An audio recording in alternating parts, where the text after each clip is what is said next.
के बतिया राउर रतिया में मन परे। अरे सैया रही रही के बतिया राउर रतिया में मन परे। मानवा न लागे घरे रंगवा खेली के करा जरे।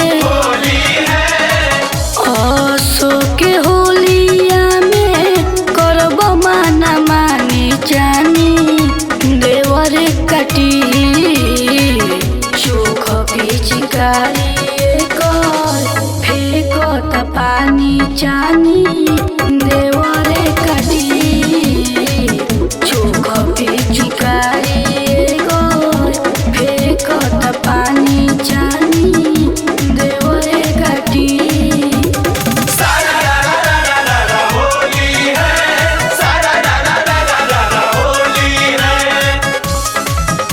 Music by Sangam.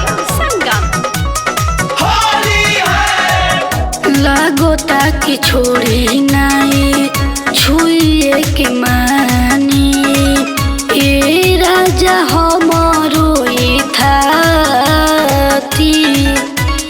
सुनाए सजन आजा होली में से जिया पसुतिला तो नींदियो न आवे जगले बितेला सारी राती।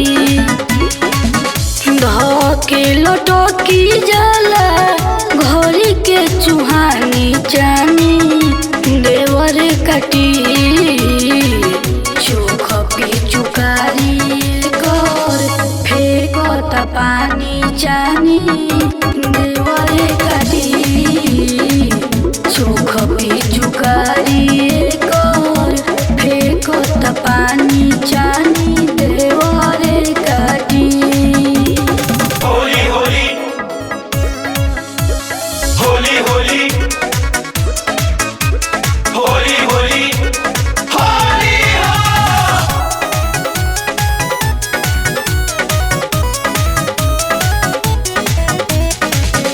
जे पी देवार हवा से ले वहीं के पड़ी ए राजा से जिया के माजा।